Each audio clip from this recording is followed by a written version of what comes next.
सब लोग ध्यान से सुन लो। ये हैंडगन तो ठीक है, लेकिन ये हाई रेंज की गोलियां हम इस्तेमाल नहीं कर सकते, क्योंकि ये गोलियां सरहद पर सोल्जर्स इस्तेमाल करते हैं और शूटिंग रेंज के खेल में हाई रेंज की गोलियां इस्तेमाल करना गैर कानूनी है। और हम कानून के लफड़े में नहीं पड़ना चाहते।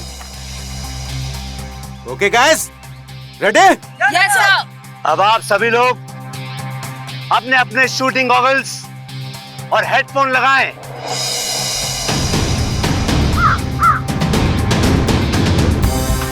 अब आप सभी लोग अपने अपने बंदूक उठाएं और अपने कंधे से लगाएं। आंख टारगेट पे और हाथ ट्रिगर पे, और जब मैं 3 बोलूं तो आप फायर कर देना। देखता हूं कौन कितना बड़ा निशानेबाज है। 1 2 3।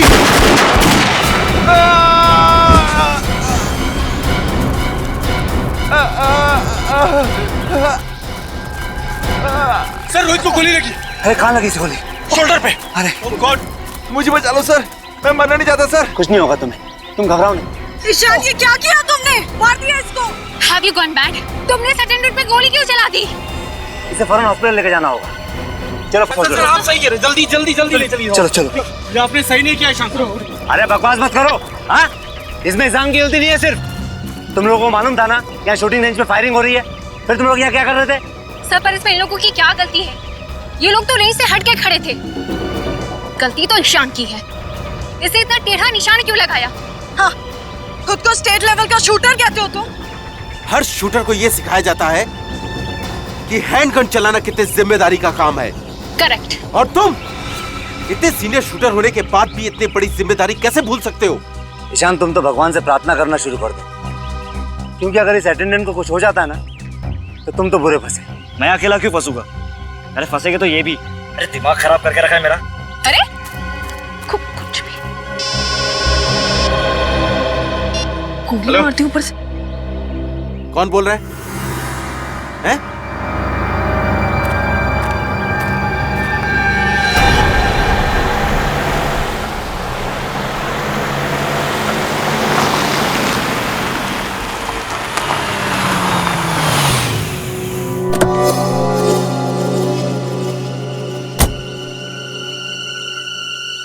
हेलो हेलो, लेट क्यों हुआ? लेट क्यों हुआ? रास्ते में ट्रैफिक बहुत था, आ गया हूं ना। अंदर आ जाओ। अंदर? मैं अंदर आ गया हूं। सामने एक रूम दिख रहा है? हाँ दिख रहा है।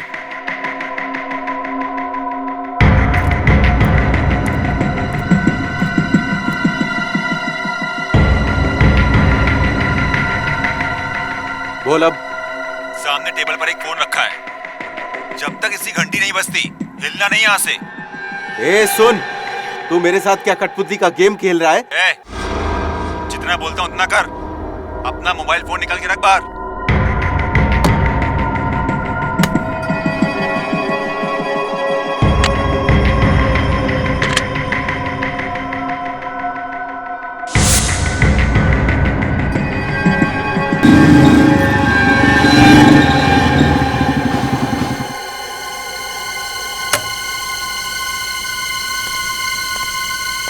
हेलो।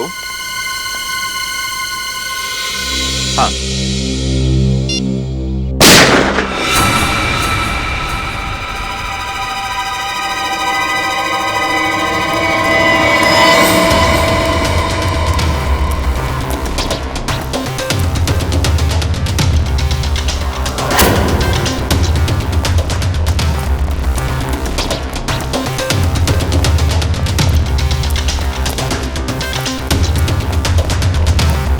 ये क्या?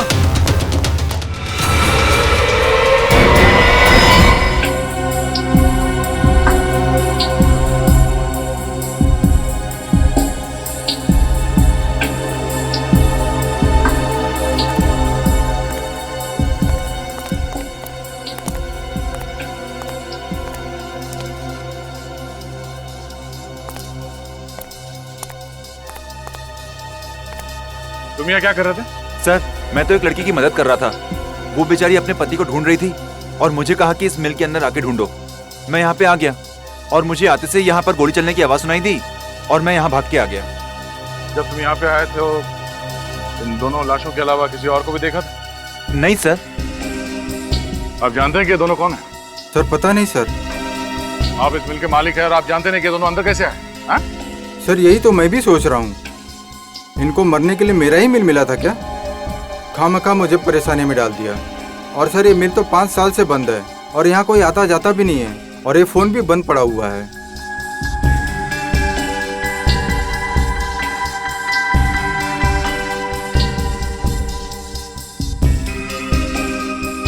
कोई वॉचमैन नहीं है यहाँ पे? सर था एक वॉचमैन, लेकिन बच्चों की छुट्टियां होने की वजह से वो 1 महीने पहले गांव चला गया।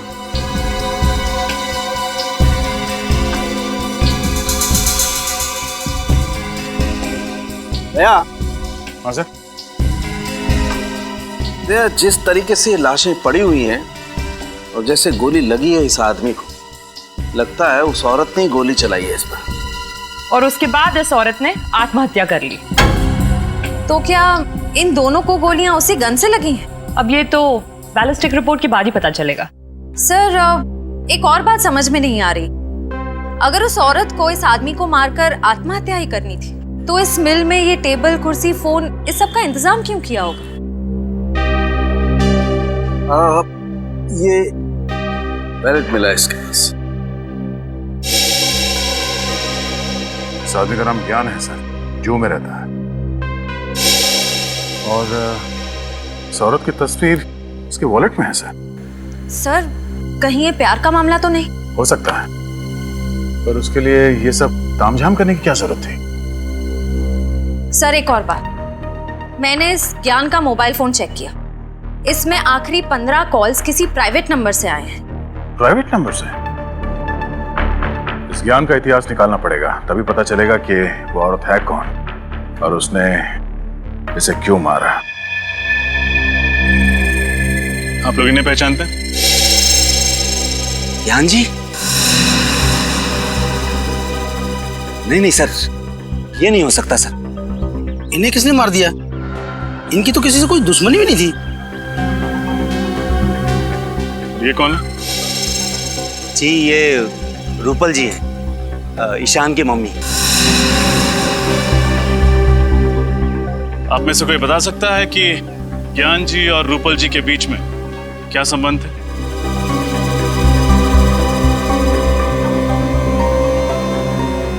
देखिए, हमें शक है कि रूपल जी ने ही ज्ञान जी का खून किया है और फिर खुद को गोली मार के आत्महत्या कर ली। सर रूपल जी और ज्ञान जी की तो सगाई हुई थी और वो दोनों अगले ही महीने शादी करने वाले थे। लेकिन क्या? सर लेकिन ईशान को ये रिश्ता मंजूर नहीं था। ये ईशान का है? जी वो रहा।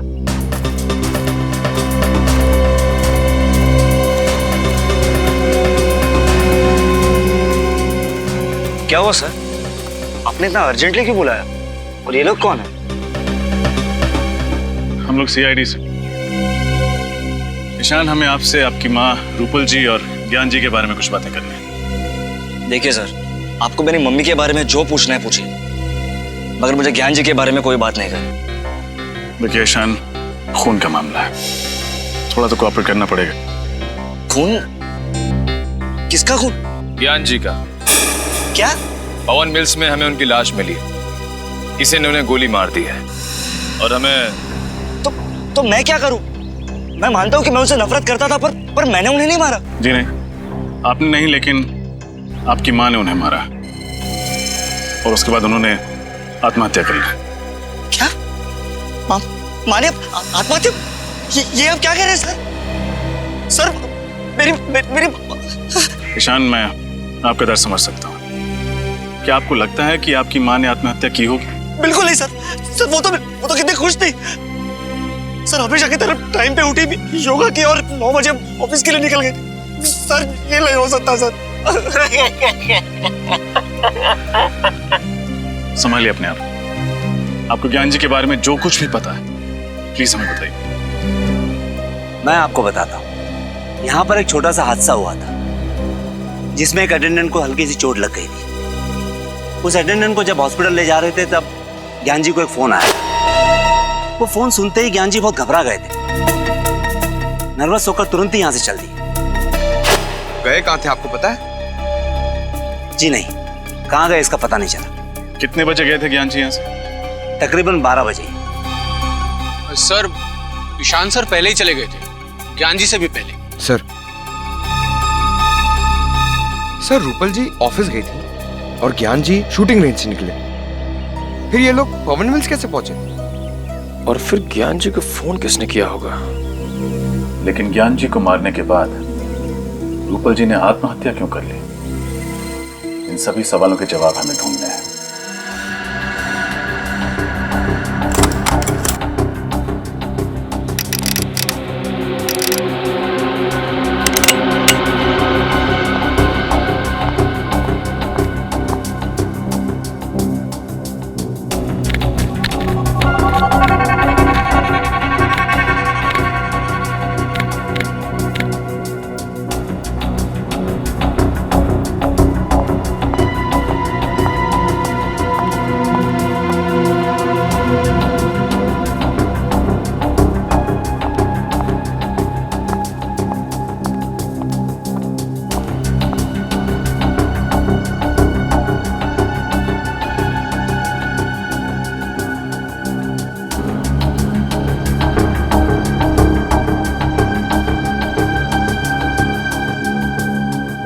फाइल संभाले ना, मैं फायर करने जा रही हूँ।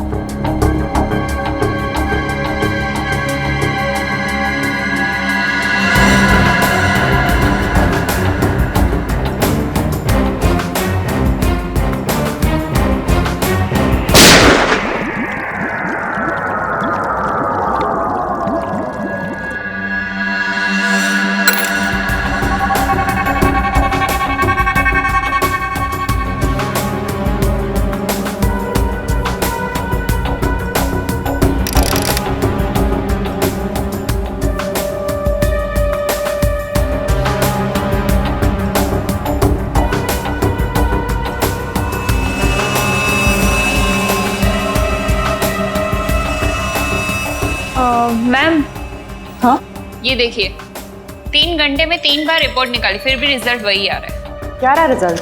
मैम आप खुद चौंक जाएंगी, देखिए तो सही। ये देखिए। अरे ये क्या? जो सोचा था उसका बिल्कुल उल्टा निकला। रूपल की मौत ज्ञान जी की मौत के 6 घंटे पहले हुई है। चेक कर लो अच्छी तरीके से, देखो कुछ मिलता है क्या।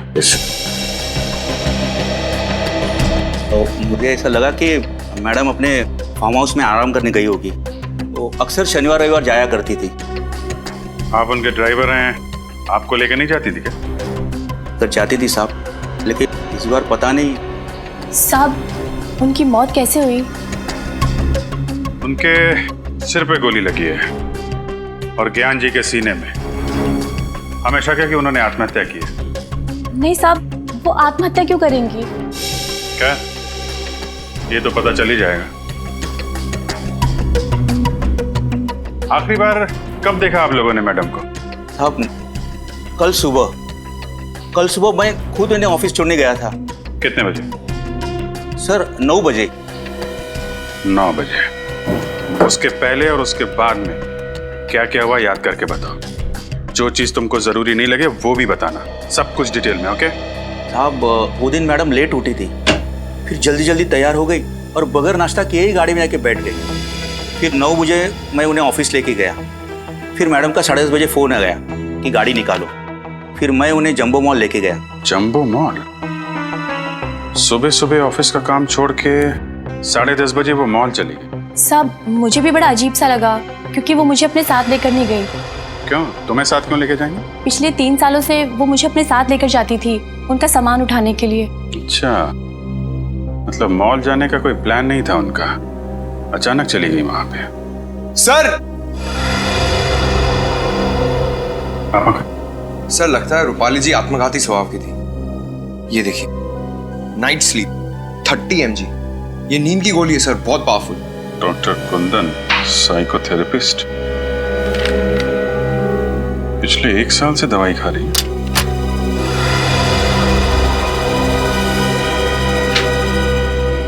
इधर आओ।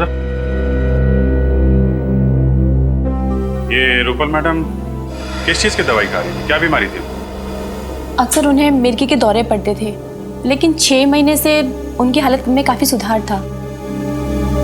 सर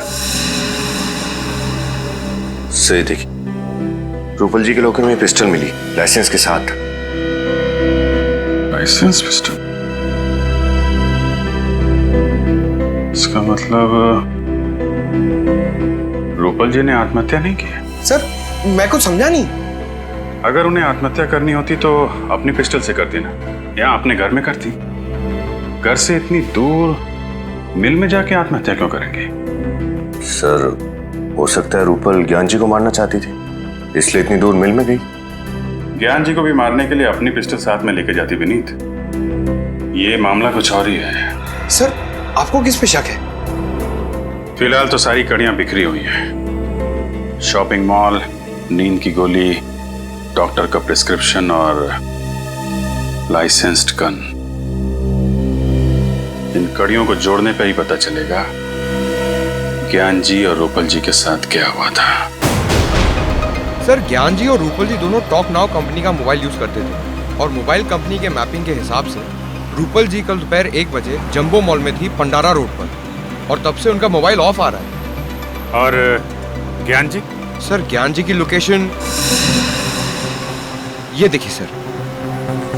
हाँ, 1 बजे शूटिंग रेंज से निकले और 2:30 बजे पहुंचे पंडारा रोड, और वहां से सीलिंग होते हुए बांद्रा लिंकिंग रोड से जूहू सर्कल पहुंचे 5 बजे, और 5:30 बजे वहां से निकलकर 6:30 बजे पहुंचे पवन मिल। और 6:30 से 6:45 तक ये किसी से फोन पे बात कर रहे थे, किसी प्राइवेट नंबर पे। उसके बाद इनका फोन बंद हो गया। सर क्योंकि उसी दौरान उनकी मौत हो गई थी। मतलब ज्ञान जी और रूपल जी दोनों अलग अलग टाइम पे पंडारा रोड पहुंचे थे। सर ये भी तो हो सकता है कि ज्ञान जी भी जंबो मॉल ही गए हो। हम अगर क्यों और किससे मिलने? और वो आखिरी कॉल किस अनजान शख्स का था जिससे ज्ञान जी ने इतनी लंबी बात की?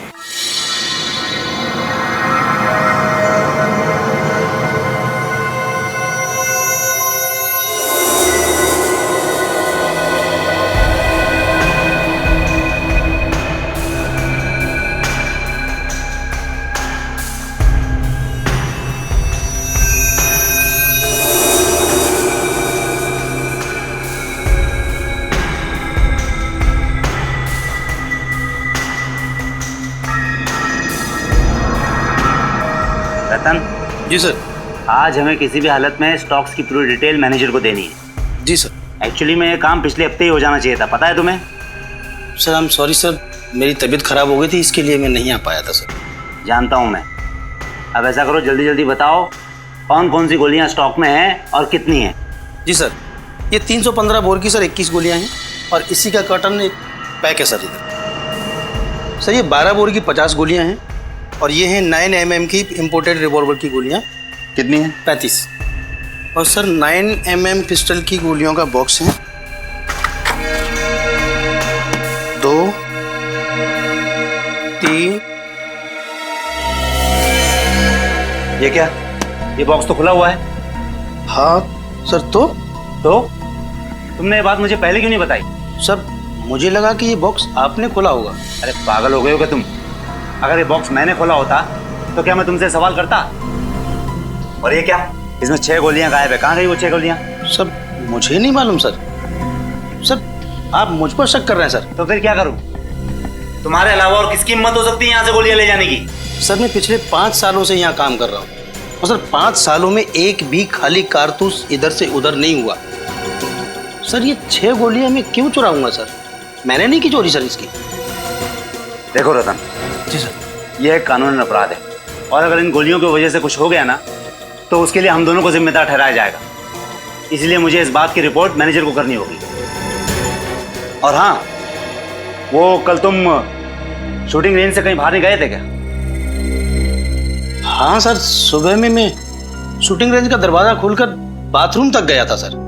तो सर मैंने देखा कि ईशान और जिया इधर आए।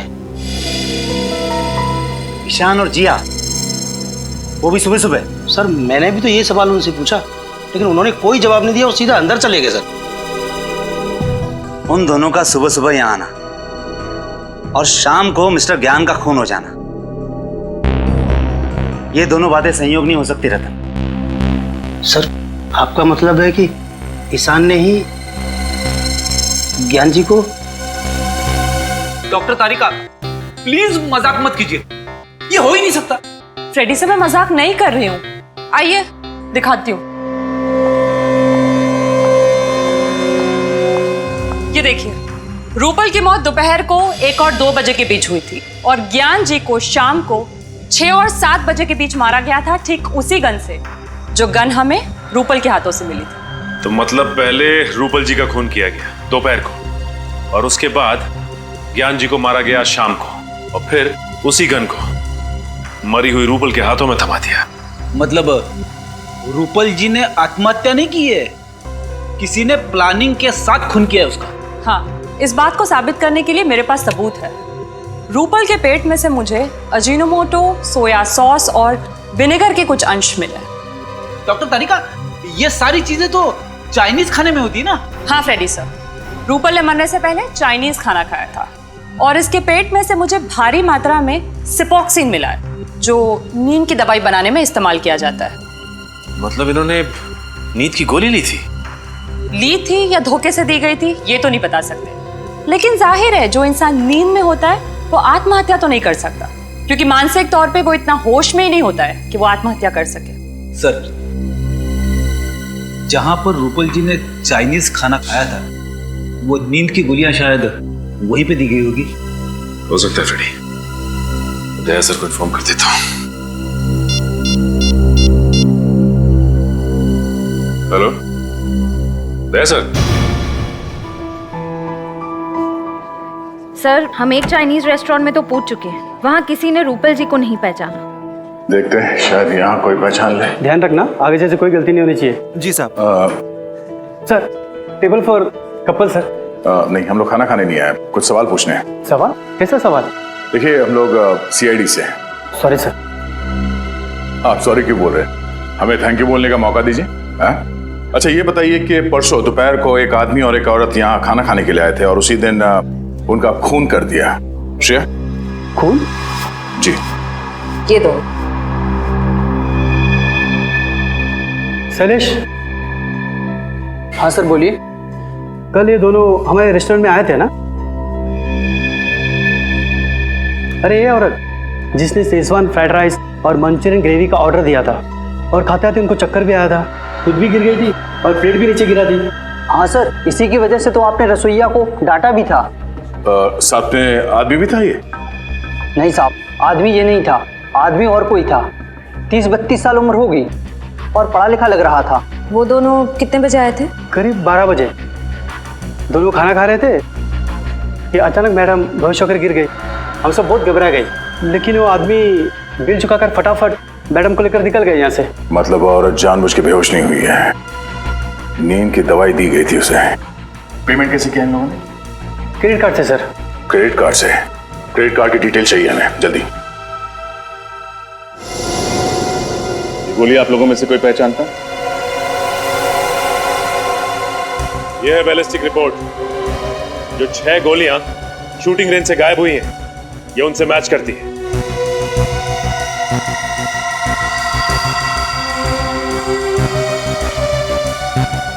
बोलो जिया, तुमने ही चुराई थी नहीं गोली? सर आप ये क्या कह रहे हैं? मैंने कोई चोरी नहीं की है। झूठ मत बोलो, कल सुबह सुबह ईशान के साथ तुम ही आई थी ना यहाँ? हाँ सर, ये बात सच है कि कल मैं और ईशान सुबह सुबह जल्दी पहुंच गए थे, लेकिन इसका मतलब ये तो नहीं कि मैंने कोई चोरी की हो। इनफैक्ट मैं तो अपनी जगह से हिली तक भी नहीं थी। बट यस, ईशान लगभग 15 मिनट के लिए कहीं गायब हो गया था, है ना ईशान? नहीं, मैंने किसी को नहीं मारा। भागने की कोशिश भी मत करें, तुम्हारी भलाई इसी में है कि सब कुछ सच सच बता दो।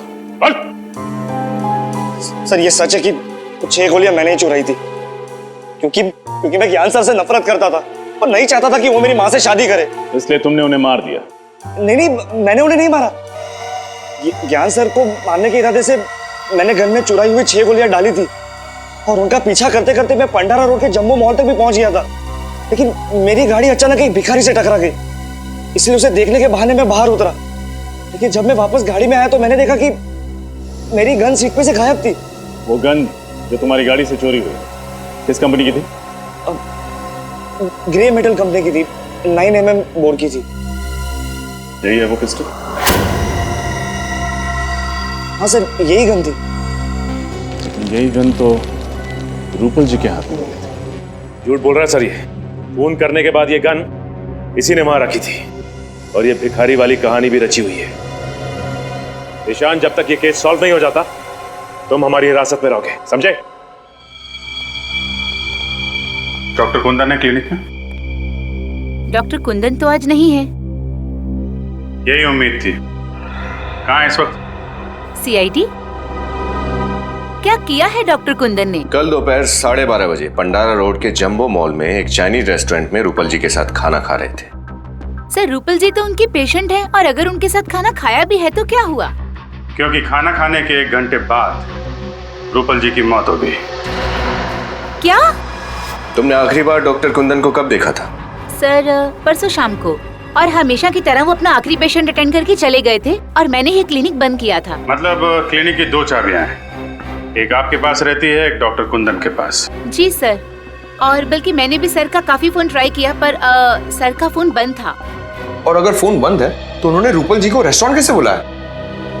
केबिन कहाँ है उनका? जरा दिखाइए।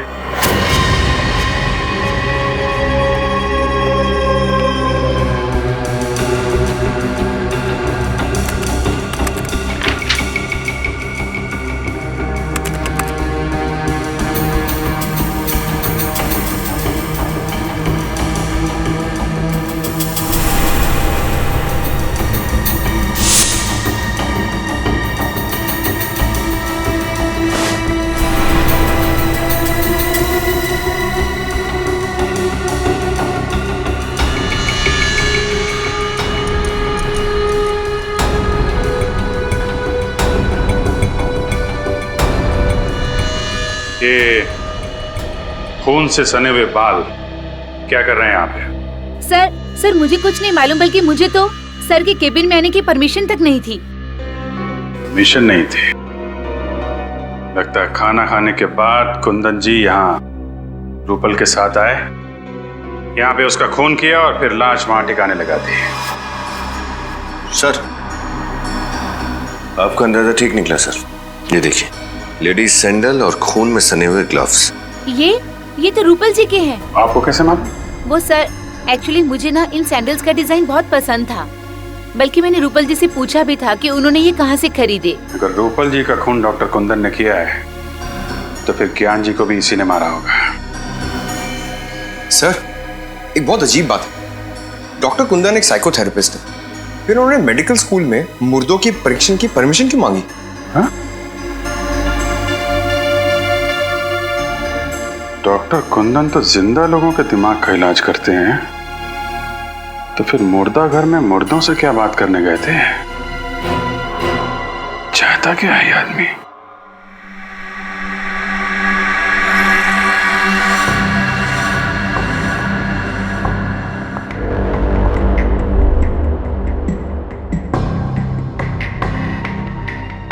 और डॉक्टर तारिका, कौन सी नई बात पता चली?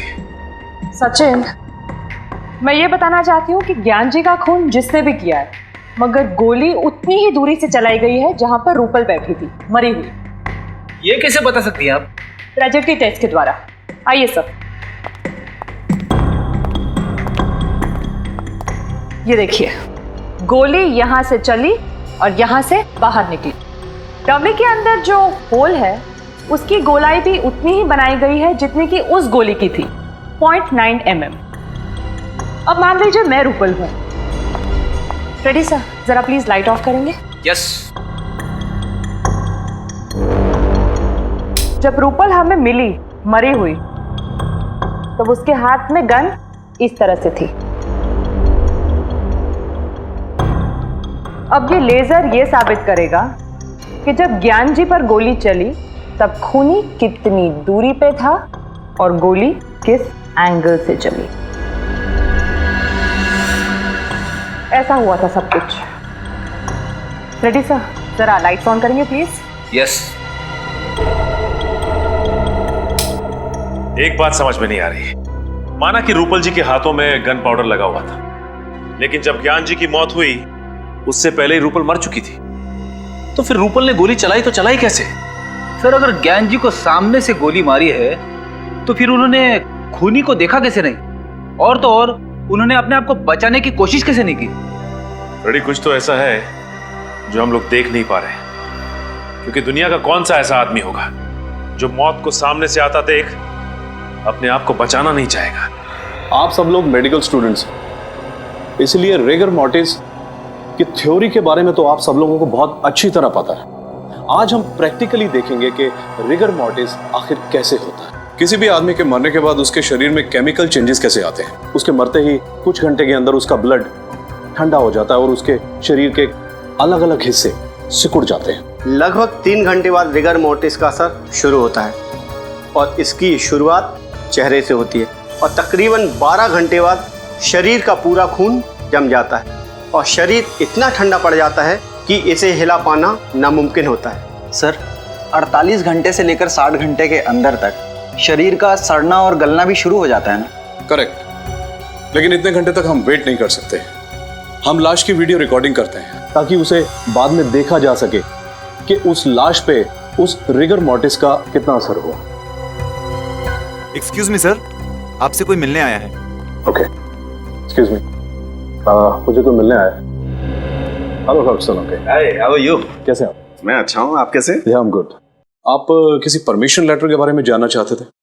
हाँ, वो doctor Aarav, psychotherapist doctor Kundan ने इस लेटर के जरिए आपसे गुजारिश की थी कि वो यहाँ आकर देखना चाहते हैं कि मर जाने के बाद आदमी के शरीर में क्या क्या बदलाव आते हैं। Doctor Kundan, human psychology doctor, मैं जानता हूँ उन्हें। इन्होंने परमिशन ली थी लेकिन अपने लिए नहीं, किसी और के लिए। क्या? कोई और आया था यहाँ पे राइगर मॉर्टिस की जानकारी हासिल करने के लिए? हाँ, एक लड़की थी, मेडिकल स्टूडेंट थी। 1 महीने में कई बार आती थी वो, और राइगर मॉर्टिस का लाशों के ऊपर क्या इफेक्ट होता है उसे देखती थी। उसके बाद अपने नोट्स बनाती थी। उसके बाद हम लोग जो सारा दिन रिकॉर्डिंग करते हैं शाम को उसे भी लेके जाती थी। लेकिन इतनी टैलेंटेड और इतनी लगन वाली लड़की मैंने पहले कभी नहीं देखी। आई विश के वो बहुत बड़ी डॉक्टर बनेगी। और इस लड़की को डॉक्टर कुंदन ने भेजा था? जी। आपको उस लड़की का नाम याद है? इसका नाम जिया, जिया था उसका नाम। जिया? सर कहीं ये वही जिया तो नहीं जिसने ईशान के खिलाफ गवाही दी थी? सर मेरे पास उसका नंबर है, ये देखिए। मैंने भी जिया को कई दफा कॉल किया, ये उसका नंबर। तो नंबर मैच करना। रिगर मॉर्टिस का असर धीरे धीरे शरीर के निचले भाग पर भी होने लगेगा। सर ये वही जिया है। वही जिया है। डॉक्टर कुंदन ने रूपल को मारने से पहले जिया को यहाँ पे राइगर मॉर्टिस की जानकारी हासिल करने के लिए भेजा, लेकिन क्यों? दया, तुम्हारे इस क्यों का जवाब है मेरे पास। जवाब है?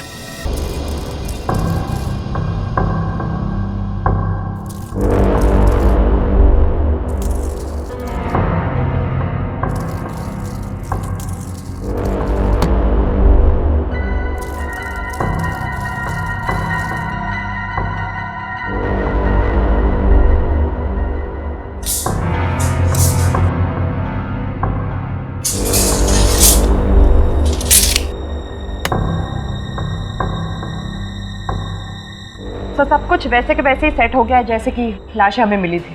गुड। अब एक काम करो, तुम श्रेया के साथ लाश को ले आओ। चलो।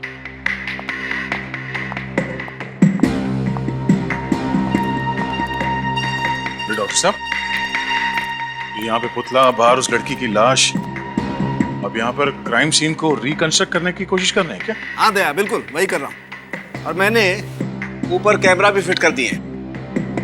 जो सारी रिकॉर्डिंग करेंगे ताकि हमें मॉनिटर पे पता चल जाएगा बाहर कि अंदर क्या हो रहा है।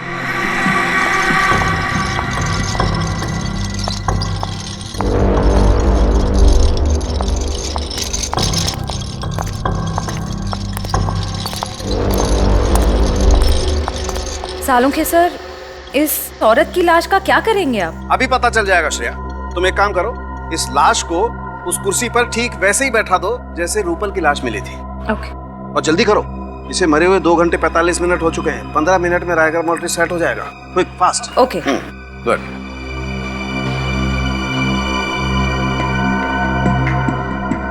गुड। तारिका, अब तुम एक काम करो, बाहर जाकर के मॉनिटर चेक करो, देखो कि सारे कैमरा सही तरीके की रिकॉर्डिंग कर रहे हैं या नहीं।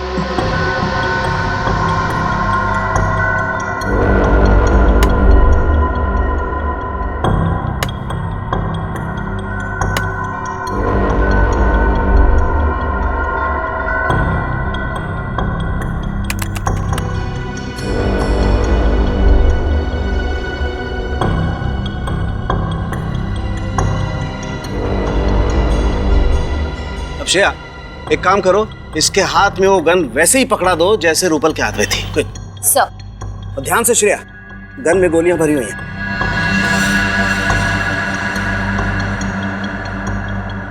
दया, बॉक्स में एक लकड़ी का पीस होगा, देखो जरा। ये हाँ।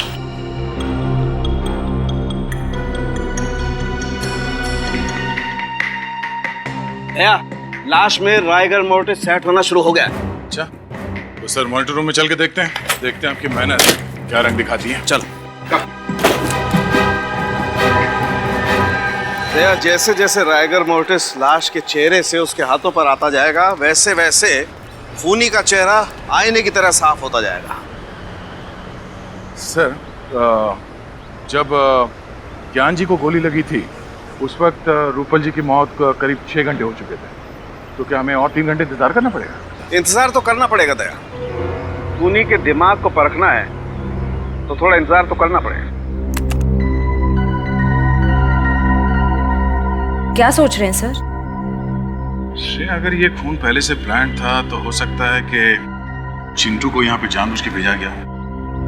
चिंटू का यहाँ पे आके लाश देखना भी प्लान हो, क्योंकि अगर चिंटू यहाँ पर नहीं आता तो हमें पता नहीं चलता इस लाश के बारे में। हो सकता है सर, लेकिन चिंटू कह रहा था कि उसे यहाँ किसी औरत ने भेजा था। हो सकता है खूनी कोई औरत ही है। इस केस में 2 औरत है, एक ये रूपल जो मर चुकी है और दूसरी ओह नो, इस चिंटू को फौरन यहाँ बुला।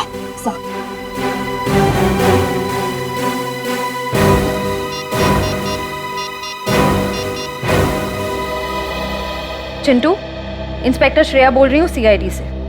देखो, तुम जल्द से जल्द पवन मिल्स में आ जाओ। ठीक है।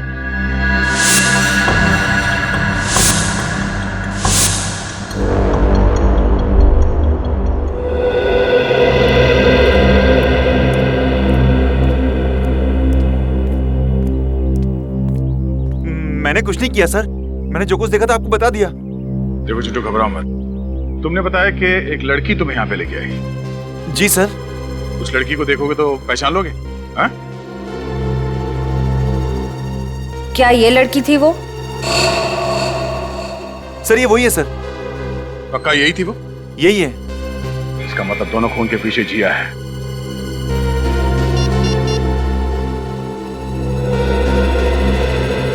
रजत, फौरन जिया के घर जाओ, उसे अरेस्ट कर लो। अब वही बताएगी कि यहाँ इस फैक्ट्री में हुआ क्या था।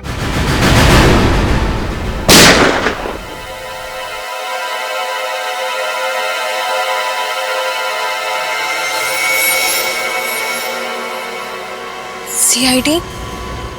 वो भी इस वक्त? जिया जी, इतनी रात को आप शूटिंग रेंज में हो सकती हैं, तो हम क्यों नहीं? क्या मतलब क्या है आपका? मतलब ये कि आप एक मेडिकल स्टूडेंट हैं और एक मेडिकल स्टूडेंट को गन्स और गोलियों में दिलचस्पी। क्यों? मुझे शूटिंग का शौक नहीं हो सकता है क्या? हो सकता है, लेकिन मुर्दा घरों में जाकर रेगा मोर्टिस की पढ़ाई करना, ये बात कुछ हजम नहीं हुई। पवन मिल्स में एक आदमी को भेजना ताकि वो गोली की आवाज सुन के CID को खबर कर सके, ये बात भी कुछ हजम नहीं हुई जिया जी। मतलब आप लोगों को सब पता चल गया? जी हाँ, और हम ये भी जानते हैं कि तुम्हारे साथ एक और आदमी भी है जो तुम्हें ये सब काम करवा रहा है। बताओ कौन है वो? जी वो मैं।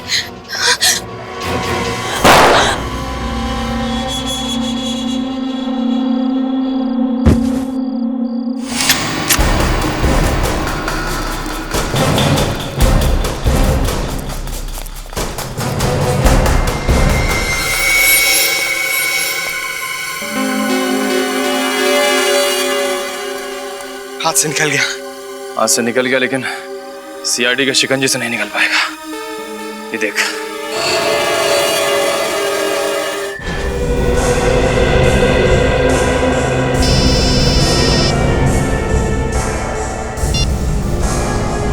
हेलो।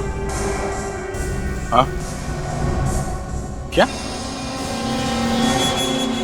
ठीक है, तुम उस गन को संभाल के रखना, वो गन ही हमें खूनी तक पहुंचाएगी। ओके।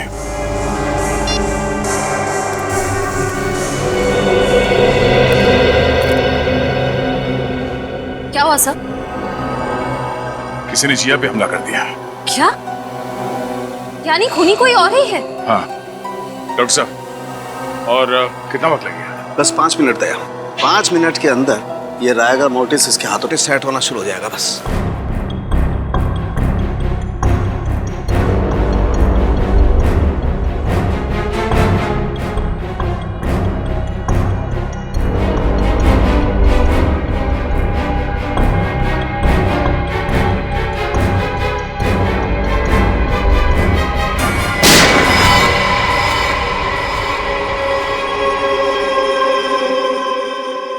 ये देख, ऐसे हुई थी मौत। पर अगर ज्ञान जी के सामने रूपल जी की लाश थी तो उन्हें वो लाश दिखी कैसे नहीं? इसका मतलब है जरूर कुछ तो होगा ज्ञान जी और रूपल जी के बीच, जिसकी वजह से ज्ञान जी को रूपल जी की लाश नहीं दिखी। लेकिन क्या? अंदर चल के देखते हैं सर।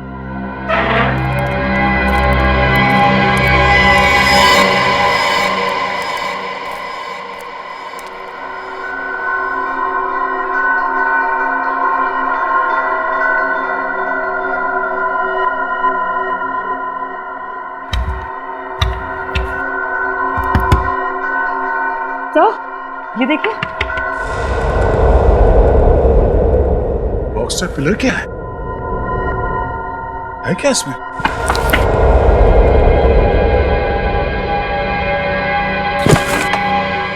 अरे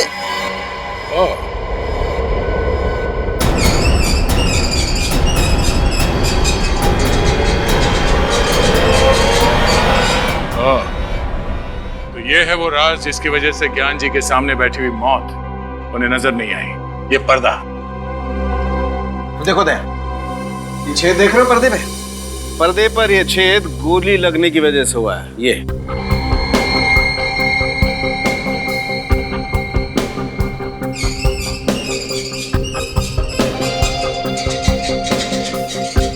सर इस तरफ बैटरी और सेंसर भी लगा हुआ है। बैटरी और सेंसर? ओह, यानी कि जैसे ही गोली चली इस पर्दे पे झटका लगा और उस सेंसर को पता चल गया और ये पर्दा बंद हो गया। इसीलिए जब हम लोग यहाँ पर आए थे तो हमें ये पर्दा नहीं दिखा। तो शायद जब ये गोली चली ज्ञान जी के ऊपर, खूनी यहीं पर था। बस सोच समझ के प्लानिंग की है उसने। मगर सर ये किसका काम हो सकता है? वही जिसे गन्स, गोलियां और राइगर मोटिस की बहुत अच्छी जानकारी है, और वो एक ही आदमी हो सकता है।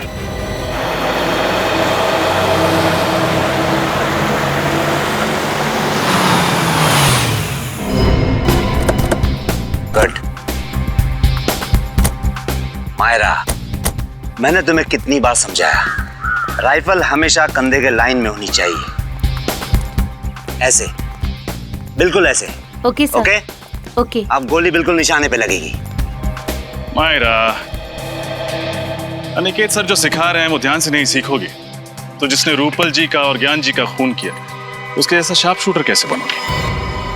अरे सर, ये किसी का खून तो क्या, अंधेरे में किसी को जख्मी भी नहीं कर सकती है। सर, जिया ठीक तो है ना? जिंदा है, लेकिन अफसोस की बात यह है कि खूनी अभी भी पकड़ा नहीं गया। सर तो फिर आप लोग खूनी को पकड़ते क्यों नहीं है? आप जानते हैं खूनी कौन है? खूनी को मैं नहीं तो सर। मगर हम जानते हैं कि खूनी इसी शूटिंग रेंज में। आप हम लोगों पे शक कर रहे हैं? शक ही नहीं, पूरा यकीन है कि खूनी आप ही में से कोई एक है।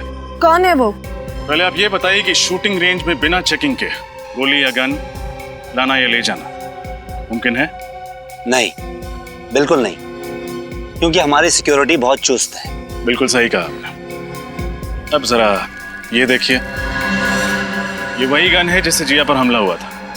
क्या इस तरह की गन आपके शूटिंग रेंज में इस्तेमाल होती है? नहीं सर, इस तरह की गन तो हमारे यहाँ पर इस्तेमाल नहीं होती।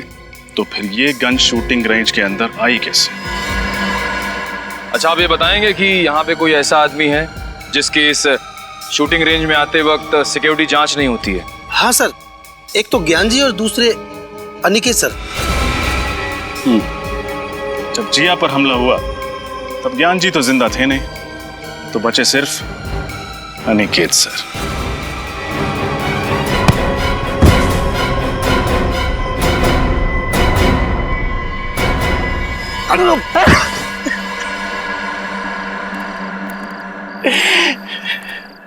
हाँ, मैं खूनी हूं। मैंने ही रूपल का खून किया है। दरअसल मुझसे ज्ञान और रूपल का रिश्ता देखा नहीं जाता था। मैं रूपल को तब से चाहता था जब वो मेरे साथ कॉलेज में पढ़ा करती थी। बहुत प्यार करता था मैं उससे, लेकिन उसने किसी और से शादी कर ली।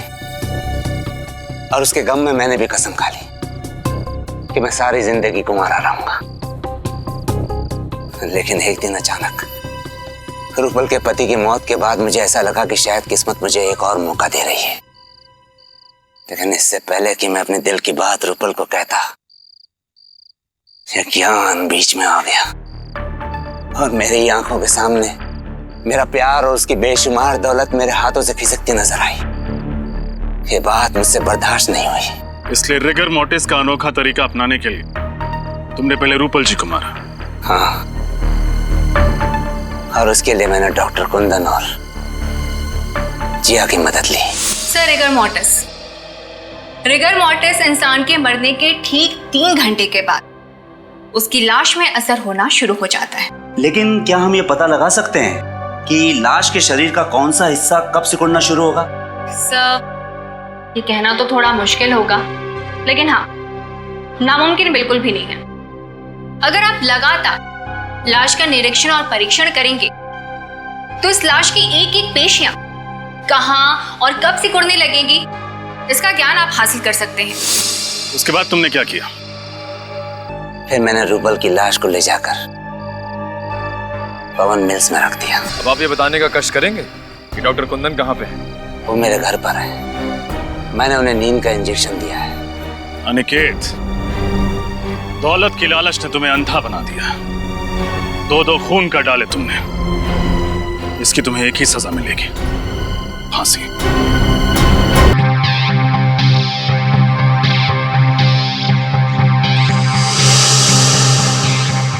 Role sound. Scene 29, shot 3, take 1। Action.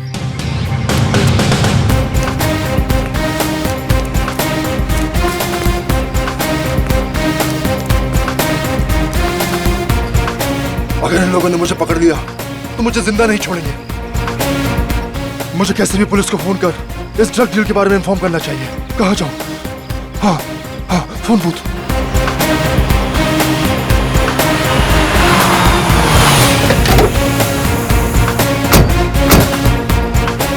हो रहा। अरे यार, डायलॉग बोल। ये डायलॉग क्यों नहीं बोल रहा है? क्या हो गया इसको? तुमने रिहर्सल करवाई थी इसकी? सर, 2 बार इसको रिहर्सल करवाई थी। पता नहीं क्यों नहीं डायलॉग बोल रहा है। क्या हो गया इसको? पता नहीं। प्रॉम्प्ट कर। हेलो सर, आपको 100 नंबर डायल करके बोलना है। Hello police.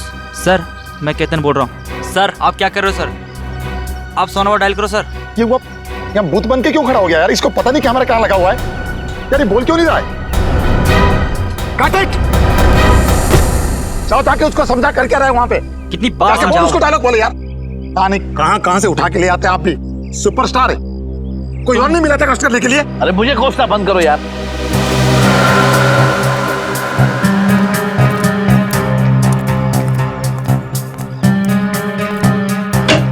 सर आप डायलॉग बोल क्यों नहीं रहे हो सर? सर सर क्या हुआ सर?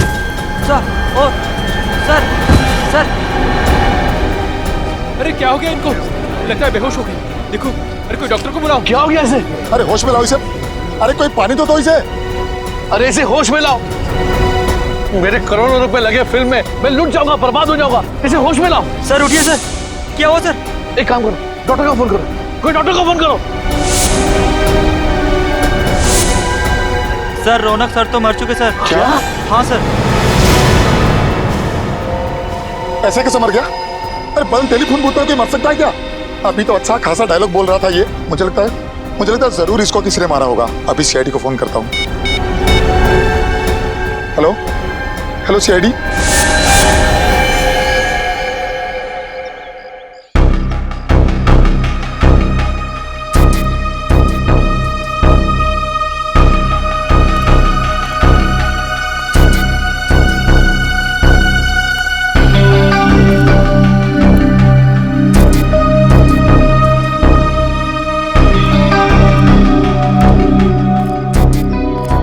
ना कोई चोट का निशान है, ना कोई घाव है, खून का एक धब्बा तक नहीं कहीं पर भी। फिर भी इसकी मौत हो गई। कैसे?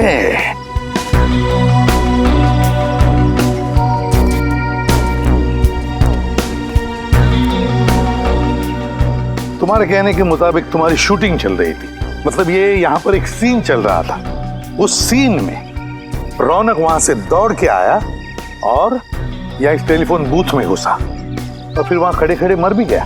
हाँ सर, मेरे बार बार डायलॉग प्रॉम्प्ट करने के बाद भी वहाँ से कोई रिस्पांस नहीं आ रहा था सर। फिर मैंने टेलीफोन बूथ का दरवाजा खोला सर, फिर वो मेरे ऊपर ही आकर गिर पड़े। एक बात बताओ, जब रौनक वहां से दौड़ते आया इस फोन बूथ में जाने के लिए, तो आप में से किसी को भी ऐसे लगा कि शायद रौनक को कुछ लगा हो या फिर किसी ने कुछ मारा हो जिसकी वजह से उसकी मौत हो गई इधर फोन बूथ में? नहीं सर, किसी ने उस पर कोई वार नहीं किया। क्या फोन बूथ के अंदर कुछ था जिसे हमारे आने से पहले आपने मिटा दिया हो? नहीं सर, किसी ने किसी भी चीज को हाथ नहीं लगाया। बड़ी अजीब बात है, किसी ने किसी भी चीज को हाथ नहीं लगाया, ना रौनक के साथ यहाँ पर कुछ भी हुआ, फिर भी उसकी मौत हो गई। कैसे? सर ये मरा नहीं है, जरूर इसे किसी ने मारा। वैसे आप कौन हैं? सर मैं इस फिल्म का प्रोड्यूसर हूँ। अच्छा, तो इस फिल्म के प्रोड्यूसर आप हैं और आप डायरेक्टर हैं। क्यों ये प्रोड्यूसर साहब ऐसा क्यों कह रहे हैं कि रौनक की मौत नहीं, उसे किसी ने मार डाला? सर मुझे कुछ नहीं पता सर मैं तो वहां बैठा अपना शॉट ले रहा था। रौनक जी अचानक से दौड़ते हुए और खड़े खड़े उनकी मौत हो गई। तुम्हें कुछ नहीं पता, यहाँ पर किसी को भी कुछ भी नहीं पता, फिर भी रौनक की मौत हो गई। सर हमने सुना है कि मिस्टर रौनक की हत्या हुई। आप लोग अंदर कैसे आ गए? सर हमने सुना है इस फिल्म के लिए आपने करोड़ों रुपए का फाइनेंस लिया था। अगर रौनक जी की फिल्म रिलीज नहीं हुई तो क्या आपका दिवाला निकल जाएगा? ये किस तरह के सवाल कर रहे हैं आप लोग? और आप लोग अंदर आए कैसे? सिक्योरिटी, इन्हें अंदर कैसे आने दिया? सर आप बताइए। सर देखिए, तहकीकात जारी है, जैसे कुछ मिल जाएगा हम आपको इन्फॉर्म कर देंगे। तब तक हमें जरा अपना काम करने दीजिए। Thank you very much. आप पंकज, कुछ मिला? नहीं सर, बूथ में कोई भी निशान या सबूत नहीं है। हाँ सर, सब कुछ ठीक ठाक है सर। लाश को फोरेंसिक लैब भेज दो। सर आप मेरा विश्वास कीजिए, इसे मारा गया है, इसका खून हुआ है। वो तो हम पता लगा ही लेंगे कि रौनक का खून हुआ है या नहीं, और अगर खून हुआ है तो ये भी पता लगा लेंगे कि रौनक का खून किया किसने है। समझे आप?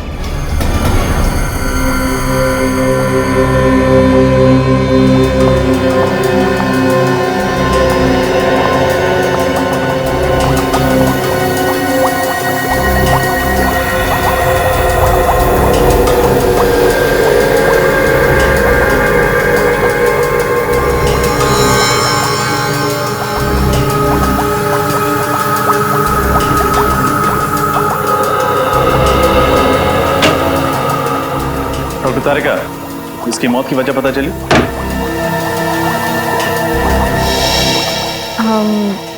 इसकी मौत दिल के दौरे की वजह से हुई है क्या? नहीं। तो फिर क्या वजह?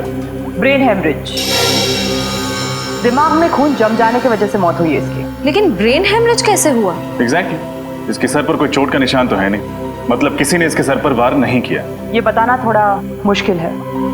इसके ब्रेन के एक्सरे पर ये पतली लाइन देख रहे हैं आप? हाँ, क्या है? यही तो मैं भी समझने की कोशिश कर रही हूँ। अब डॉक्टर तारिका, आप ही को समझ में नहीं आ रहा है तो फिर आप हमें क्या समझाएंगे? रजत, फिलहाल मैं सिर्फ इतना बता सकती हूँ कि रौनक की मौत दिमाग में खून जम जाने की वजह से हुई है। तो फिर हम इसे क्या समझे, खून या कुदरती मौत? पक्का तो नहीं बता सकती, लेकिन मुझे तो लग रहा है कि खून ही है।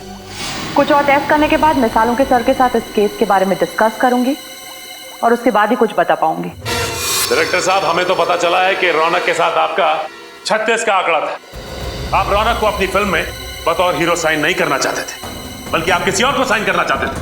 वो क्या है? आपको तो खुशी हो रही होगी, आपके गले का कांटा निकल गया। ये सरासर गलत है मैडम, ये सच नहीं है। रौनक इंडस्ट्री का सबसे बड़ा स्टार था और हर डायरेक्टर यही चाहता था कि उसके साथ काम करे। लेकिन हमारी जानकारी के हिसाब से तुम मुझसे बहुत परेशान थे। क्या छिपा रहे हमसे? हाँ, मैं परेशान था, बहुत नखरे थे उसके। एक तो लेट आ रहा, ऊपर से जल्दी चले जाना, ये नहीं खाऊंगा, वो नहीं खाऊंगा, ये नहीं पहनना है, वो नहीं पहनना है, वगैरह वगैरह। क्या ये तुम्हारी पहली फिल्म है? नहीं मैडम, इससे पहले मैंने 1-2 छोटी मोटी फिल्में की हुई हैं, लेकिन इतने बड़े सुपरस्टार के साथ ये मेरा पहला मौका था मैम। मेरा तो कैरियर अभी शुरू हुआ था। मैं भला ये कैसे कर सकता हूँ? फिर कौन कर सकता है? हाँ, कौन कर सकता है ये घिनौना काम?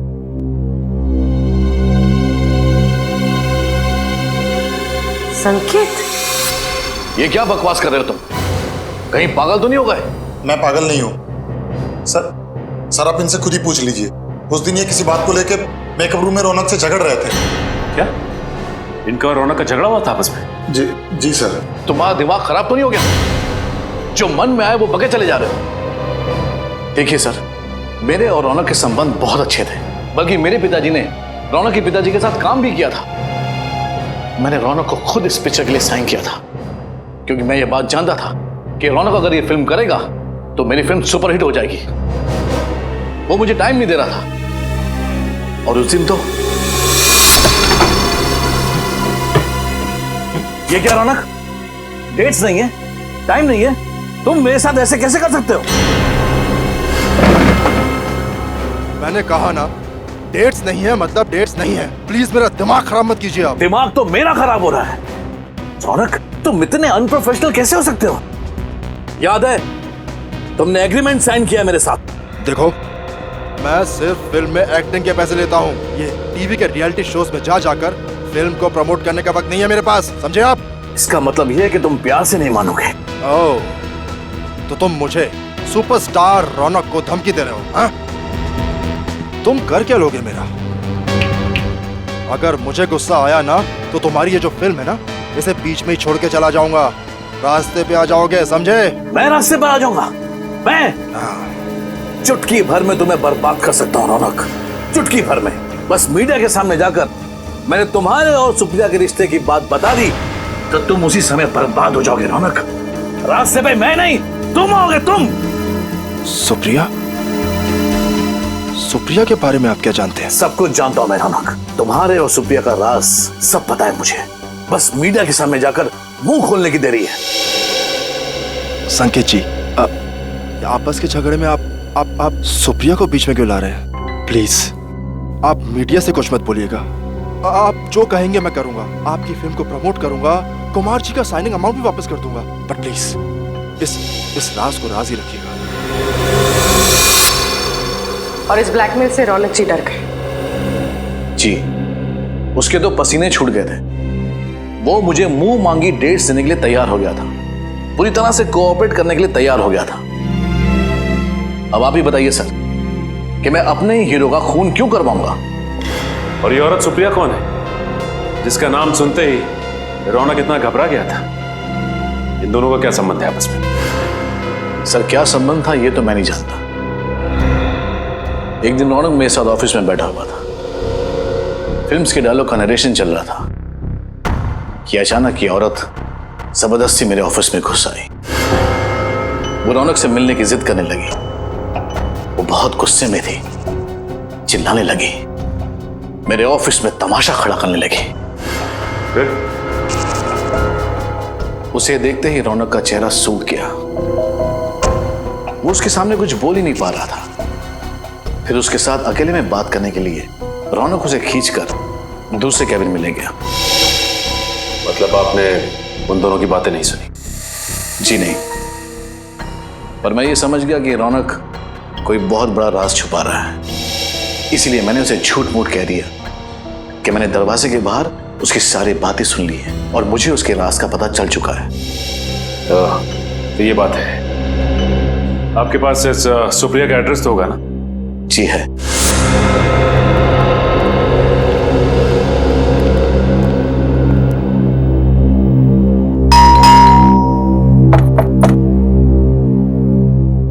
क्या बात है सर, कब से बेल बजा रहे हैं, कोई दरवाजा नहीं खोल रहा।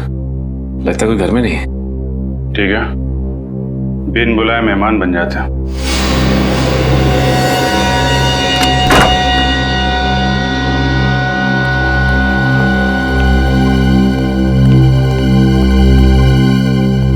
अच्छी तरीके से घर चेक करते हैं, देखो कुछ मिलता है क्या।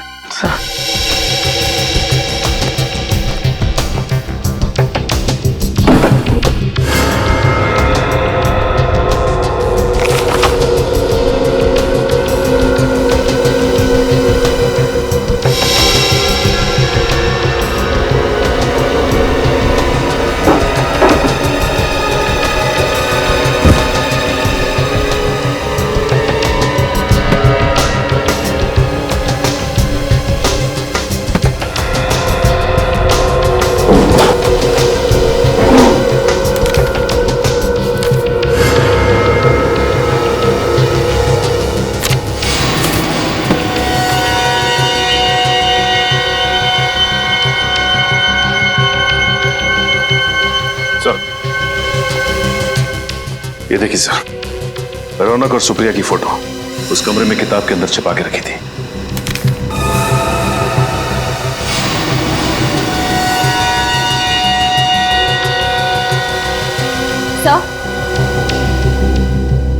सही है, देखिए।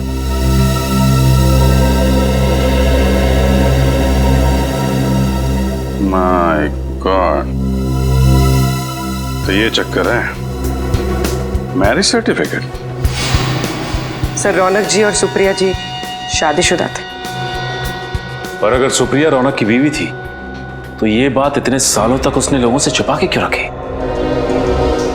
रौनक जी तो रहे नहीं, अब ये बात उनकी पत्नी सुप्रिया जी बताएंगे।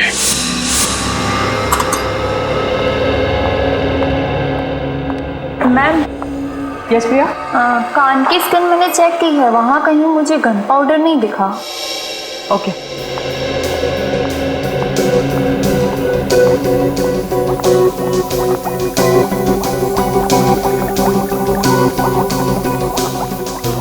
तो फिर हम लोग चलते हैं? नहीं, मतलब यहाँ रुकने का कोई फायदा मुझे तो नहीं दिख रहा। फायदा है रजत। क्या? इंतजार खत्म हुआ आप लोगों का। रौनक की मौत गोली से हुई है। गोली से? डॉक्टर तारिका, पहले आपने कहा था कि मौत खून जम जाने के कारण हुई थी, और अब गोली से? मैंने टेस्ट किया है, इसकी मौत गोली से ही हुई है। लेकिन उसके शरीर पर कहीं गोली लगने का निशान तो है नहीं। ना ही कहीं से खून निकला है, फिर गोली से कैसे मौत हुई? क्योंकि ये एक अजीब तरह की गोली है, बिल्कुल सुई जितनी पतली। रौनक के दिमाग में एक तरफ से घुसी और दूसरी तरफ से बाहर निकल गई। अब आप ये भी बता दीजिए कि गोली चली कहाँ से? ये ढूंढना तो आप लोगों का काम है ना। वैसे फोन बूथ के बाहर से चली होगी। फोन बूथ का कांच बिल्कुल सही सलामत है। सर, हो सकता है कांच में छेद इतना छोटा हो कि हमें दिखाई ना दिया हो सकता है। श्रेय, एक काम करते हैं, फोन बूथ के कांच को एक्सपर्ट से चेक करवाते हैं, पता चल जाएगा गोली बाहर से चली थी या अंदर से। फोन बूथ की ग्लास से कुछ पता चला क्या? नहीं सर, अभी तक 3 कांच की जांच हो चुकी है, चौथे की जारी है। इसमें एक जेल है, इसे हम इस कांच के ऊपर डालेंगे।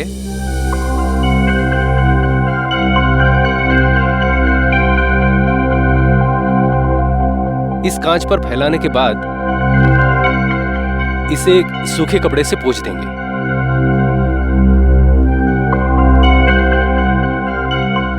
अगर कांच में कहीं भी कोई क्रैक या छेद हुआ तो ये जेल उस कांच के अंदर जाकर अटक जाएगा और हमें पता चल जाएगा कि इस कांच में वो छेद कहां पर है। सर, हमने टेलीफोन बूथ को अच्छी तरह से चेक किया था, अंदर कोई सुराग नहीं था।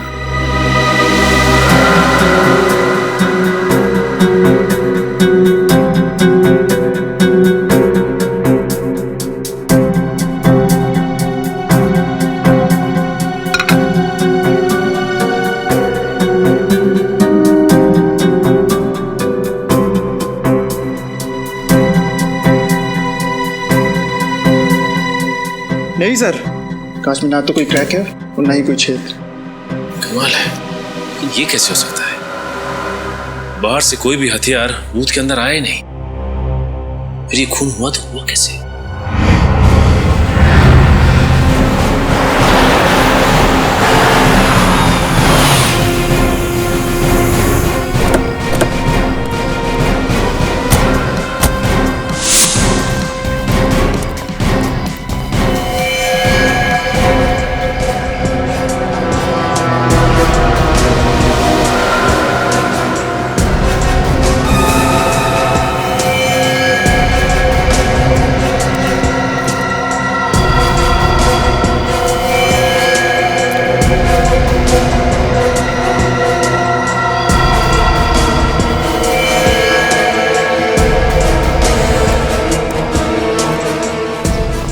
चकनाके के 3 ऑफिसर्स को मार दिया।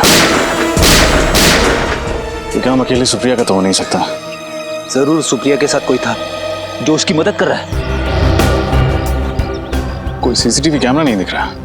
चकनाके पे सीसीटीवी कैमरा तो होना चाहिए। सर, वो रहा सीसीटीवी कैमरा, मगर टूटा हुआ है सर, वायर भी लटक रही है।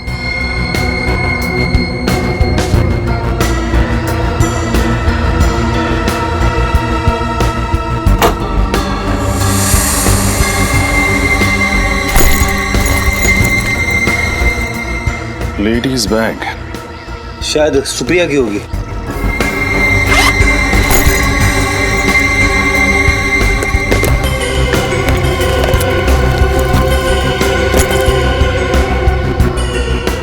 सुप्रिया का ही है। उसका लाइसेंस, उसके क्रेडिट कार्ड्स। हो सकता है सर कि इन तीनों ऑफिसर्स ने सुप्रिया को बस में देखा, उसे बस में से उतारा और फिर हमारे आने तक उसे यहाँ पे बिठा के रखा। हो सकता है। लेकिन एक बात समझ में नहीं आ रही सर, अगर सुप्रिया अपने साथियों के साथ इन तीनों ऑफिसर्स का खून करके भाग गई तो फिर उसने ये पर्स यहाँ पे क्यों रखी? इसी सवाल का तो जवाब ढूंढना है फ्रेडी। कोई भी मुजरिम इतना बड़ा सबूत पीछे छोड़ के क्यों जाएगा? हो सकता है वो हमें गुमराह करने की कोशिश कर रही हो।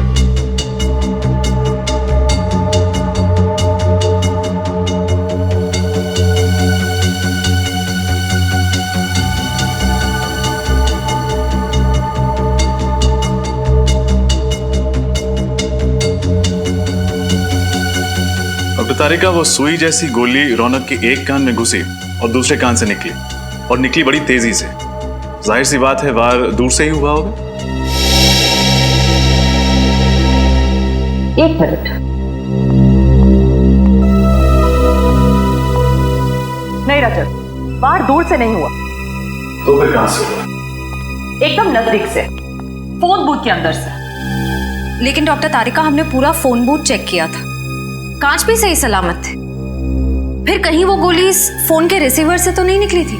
नहीं श्रेया, रिसीवर से गोली नहीं निकली थी, क्योंकि रौनक को दाएं कान में से गोली घुसी और बाएं कान से गोली निकली, और उसने रिसीवर अपने बाएं कान में पकड़ के रखा था। यानी जो कुछ भी था जिसमें से वो गोली निकली थी वो दाएं कान के करीब था। हाँ, हमें फिर से उसी जगह जाना पड़ेगा।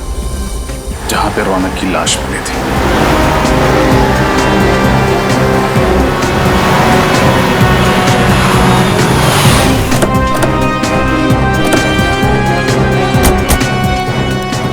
सर, हमने पूरे एरिया को सील कर दिया है। Very good. अब देखते हैं, अगर हमारी नजरों से कुछ छूटा है तो अभी मिलना ही चाहिए। सर, शूटिंग के लिए जो फोन बूथ यूज किया था वो इधर रखा गया था। हाँ, फोन बूथ इधर था और उस फोन के असिस्टेंट डायरेक्टर ने यह बताया था कि रौनक वहां से दौड़कर आया और इस फोन बूथ में आके खड़ा हो गया, फोन किया। जैसे ही वो असिस्टेंट डायरेक्टर यहाँ पर आया, उसने फोन बूथ का दरवाजा खोला, तब रौनक अपने पीठ के बल ऐसे यहाँ गिर गया। सर, ये मिस्टर रौनक सुपरस्टार थे मगर एक्टर अच्छे नहीं थे।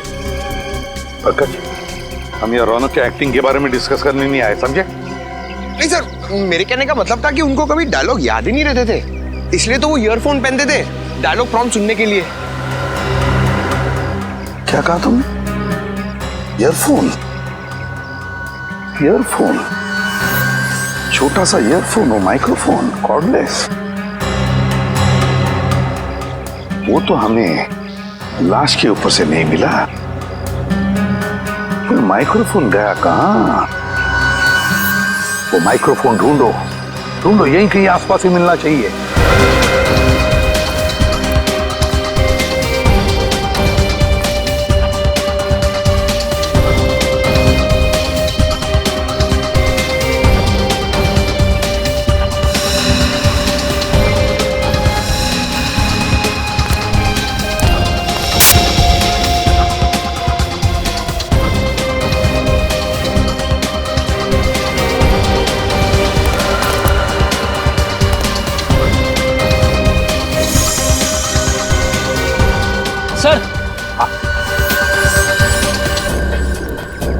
ये देखिए सर।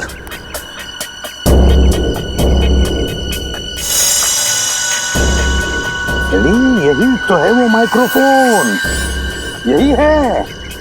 उठाओ इसे, संभल के, ध्यान से।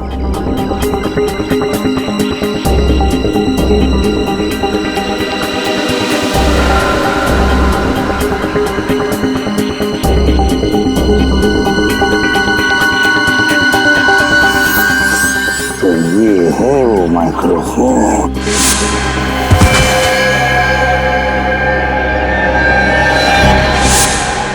देखो कितना छोटा सा माइक्रोफोन है, कितना छोटा सा।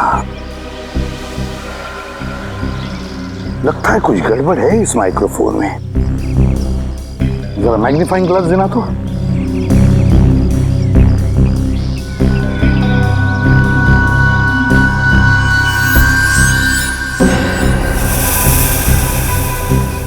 ये देखो, माइक्रोफोन की जाली फटी हुई है, छेद है उसमें। जाली अंदर से बाहर की तरफ फटी हुई है, अंदर से बाहर की तरफ।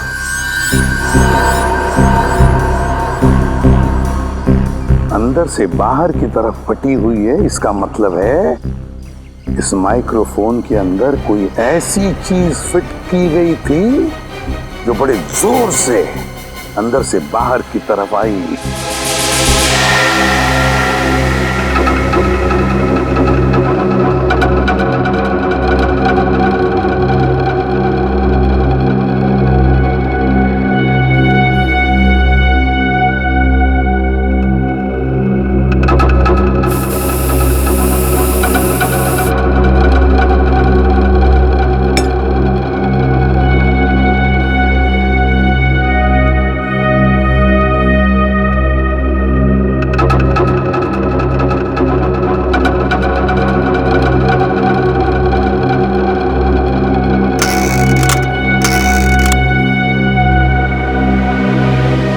तारिका,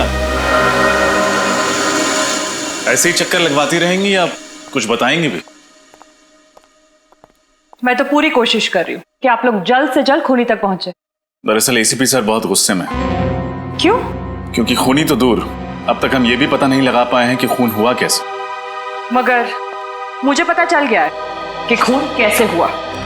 कैसे? इस ईयरपीस पर कोई लोहे की चीज, पिन या सुई वगैरह लगी हुई थी जो रौनक के ब्रेन के आर पार हो गई। आप ये बात इतने यकीन के साथ कैसे कह सकते हैं? इस ईयरपीस पे ये छोटा सा छेद तो आप लोग देख रहे हैं। इस जाली के लोहे के अंश रौनक के भेजे में मिले लोहे के अंश से मैच होते हैं। इसका मतलब वो चीज जाली से निकलकर रौनक के कान से होते हुए उसके दिमाग में घुस गई। हाँ, लेकिन इतना शक्तिशाली वार करने के लिए इस ईयरपीस में कोई यंत्र, कोई ट्रिगरिंग डिवाइस तो होगा जिसने फोर्स के साथ उस पिन को बाहर फेंका होगा। नहीं, इस पे ऐसा कोई ट्रिगर नहीं है। ये ईयरपीस मैंने अच्छी तरह से चेक किया है। तो फिर उस पिन से वार हुआ कैसे? वो पिन अपने आप तो बाहर नहीं निकली होगी। ये पता चल जाएगा, बस थोड़ा सा वक्त दीजिए मुझे। तब तक हमें उस आदमी का पता लगाना होगा जिसने ये खास किस्म का ईयरपीस बनाया है। इस प्रॉम्प्टर को ध्यान से देखिए। क्या ये आपके यहाँ का है? हाँ, ये तो हमारे यहाँ का ही माल है। पर ये आपको कहाँ से मिला? ये तो रौनक के पास था। रौनक की लाश के पास से। क्या? जी हाँ, रौनक का इस प्रॉम्प्टर से खून हो गया है। सर, पर ये तो एक छोटा सा माइक्रोफोन है। इतनी छोटी चीज से किसी की जान कैसे जा सकती है? जान जा सकती नहीं, बल्कि जा चुकी है। ये देख रहे हैं आप, इस प्रॉम्प्टर की ये स्पीकर की जो जाली है, इसमें शायद किसी ने पिन डाला था। क्या ये पिन आपने डाला था? जी हाँ, बिल्कुल, ये पिन मैंने ही डाली थी। लेकिन क्यों डाला था ये पिन आपने? सर, रौनक जी के ऑफिस से उनकी सेक्रेटरी का फोन आया था। उनकी सेक्रेटरी? कोई औरत? हाँ, एक औरत थी और उसी ने मुझे कहा था ये पिन प्रॉम्प्टर के स्पीकर में डालने को। उसने कहा और आपने मान लिया? हाँ, पर तभी मुझे कुछ अजीब नहीं लगा था। उसने कहा था कि रौनक जी एक एक्शन सीक्वेंस शूट करने वाले हैं जिसमें खूब उछलना कूदना होगा, इसलिए उन्हें ये पिन चाहिए थी जिसकी वजह से प्रॉम्प्टर कान में अपनी जगह से हिले नहीं। लेकिन सर, रौनक की तो कोई सेक्रेटरी नहीं थी ना? हाँ श्रेया, इस खूनी ने ये खून बड़ी बारीकी से प्लान किया था। मुझे तो लगता है कि सुप्रिया का भी हाथ है इसमें। हाँ सर, मुझे भी यही लगता है।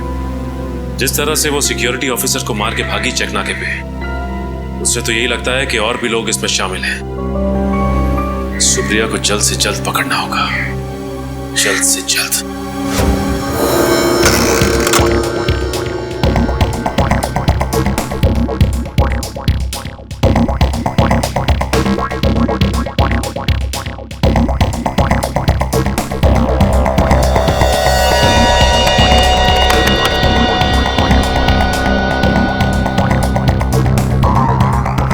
डॉक्टर तारिका, उस ईयरपीस में कोई यंत्र था या नहीं, कुछ पता चला?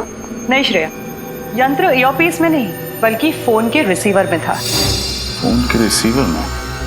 लेकिन आपने तो कहा था कि सुई दाएं कान से घुसकर बाएं कान से बाहर निकली और रौनक ने फोन का रिसीवर बाएं कान पे पकड़ा था। तो फिर यंत्र फोन के रिसीवर में कहां से आया?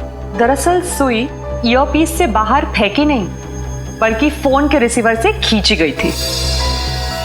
खींची गई थी मतलब? आइए मैं दिखाती हूँ।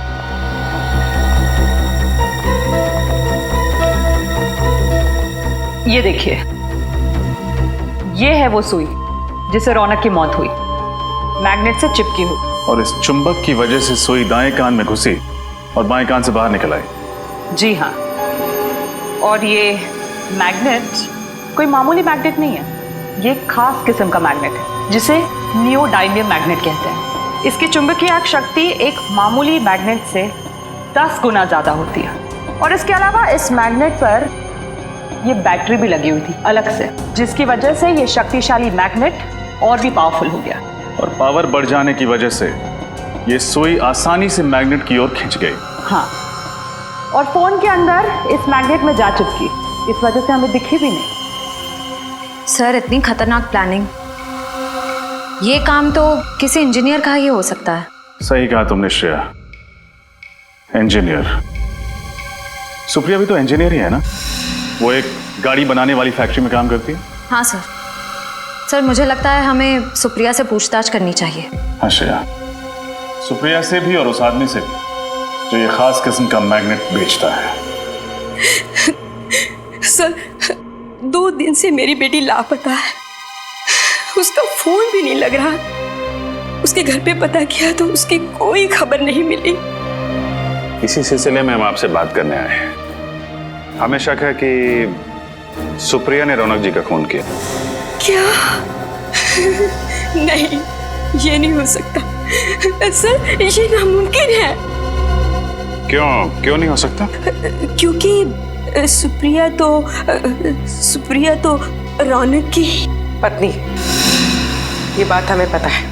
देखिए, कुछ और लोग भी मिले हैं सुप्रिया के साथ जो उसकी मदद कर रहे हैं। सुप्रिया चेक नाके पे पकड़ी गई थी। वहां पे 3 पुलिस वालों को मार के वो लोग फरार हो गए। नहीं सर, ऐसा नहीं। आप मेरी बेटी पर गलत इल्जाम लगा रहे हैं। वो किसी का खून कर ही नहीं सकती। अरे रौनक का तो कभी नहीं। वो दोनों तो एक दूसरे से इतना प्यार करते थे। कॉलेज में दोनों इकट्ठे पढ़ते थे सर, और पढ़ाई खत्म होने के बाद दोनों ने शादी कर ली। अगर ऐसी बात है तो फिर रौनक जी ने अपनी शादी की बात दुनिया वालों से छिपाई क्यों नहीं बताया कि सुप्रिया उनकी पत्नी है? क्योंकि सर उसे ऐसा लगता था कि एक शादीशुदा लड़का सुपरस्टार नहीं बन सकता, और इसलिए उसने अपनी और सुप्रिया की शादी सबसे छुपाई। सुप्रिया को भी कोई शिकायत नहीं थी। और 2 साल पहले। क्या हुआ 2 साल पहले? वो रौनक ने ड्रग लेना शुरू कर दिया था। उसको ड्रग की बुरी आदत पड़ गई थी। क्या ड्रग्स लेने की आदत? हाँ सर, वो उसने जब से ड्रग लेना शुरू किया तो उसने सुप्रिया को मारना पीटना शुरू कर दिया, और फिर सुप्रिया से ये सब सहन नहीं हुआ तो उसने रौनक को छोड़ दिया और मेरे घर पर रहने के लिए आ गई।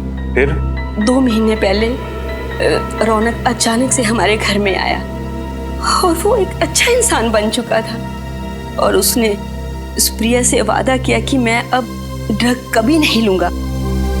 तो सर वो तो दोनों बहुत खुश लग रहे थे, खुशी खुशी रह रहे थे। ठीक है, अभी हम लोग चलते हैं और जरूरत पड़ेगी तो आपसे दोबारा मिलेंगे। Thank you. ऐसा लगता है कि सुप्रिया की माँ ठीक कह रही है। हो सकता है। अगर सुप्रिया ने खून नहीं किया है तो फिर भाग क्यों रही है? हाँ सर। नहीं सर, कम से कम 50 पीस का ऑर्डर देना होगा। हाँ नहीं, मैं डिलीवरी तो सर क्या है, डिलीवरी के लिए आपको अपने बंदे को भेजना होगा। ठीक है, मैं ऑर्डर लिख लेता हूँ, डोंट वरी।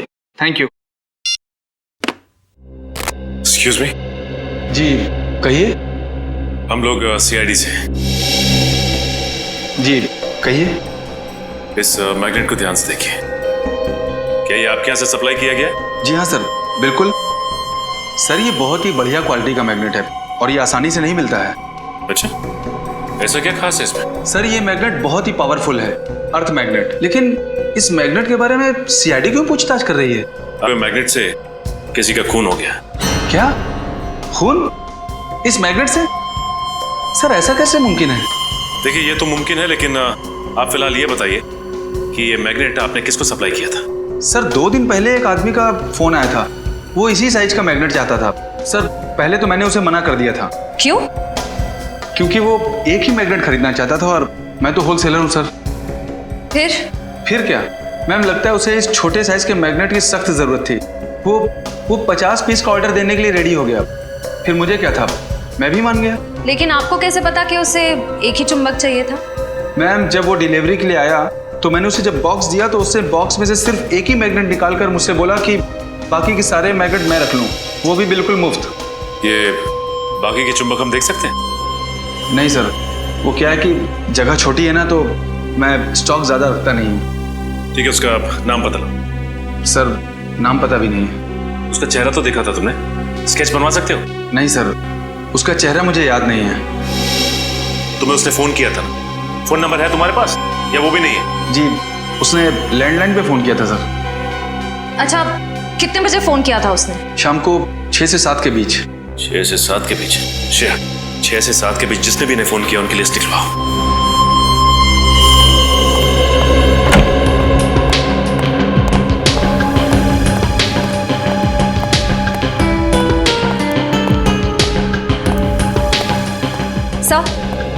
सर मैंने उस मैग्नेट सप्लायर के सारे कॉल रिकॉर्ड्स चेक किए। इस सीडी में वो सारे नंबर्स हैं जिनसे उस मैग्नेट सप्लायर को उस शाम कॉल्स किए गए थे। That's really good. अब खूनी का आसानी से पता चल जाएगा। एक काम करो श्रेया, इस सीडी को सिस्टम में रन करके देखो कोई नंबर ऐसे हैं जो इस केस से जुड़े हैं। सर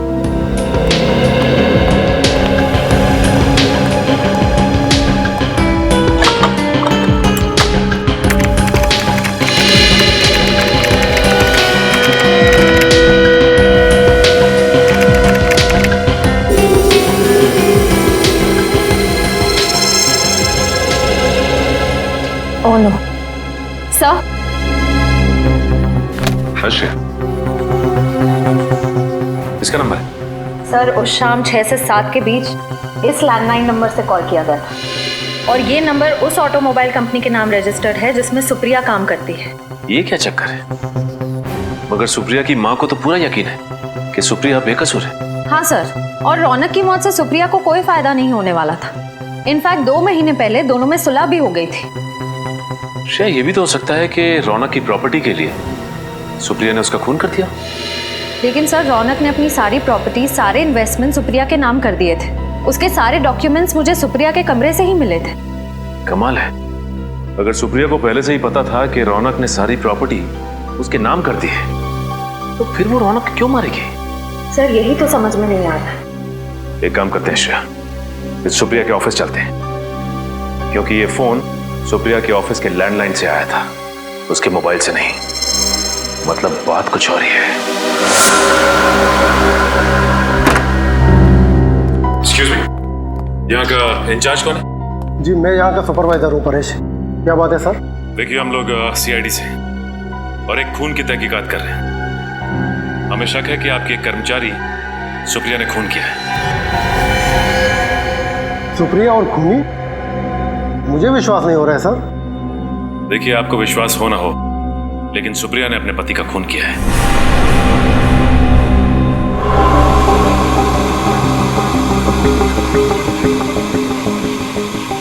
सर ये टीवी 2 दिन से बिगड़ गया है, इमेज बराबर नहीं आ रही है। ये तो अच्छा हो गया कि यहाँ के मालिक मिस्टर शेखर यहाँ पे 2 दिन से आए नहीं है इस केबिन में।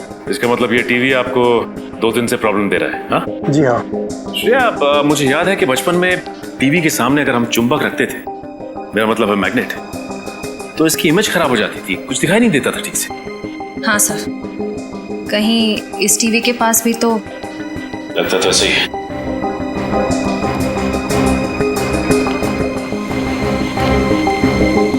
ये आप क्या कर रहे हैं सर?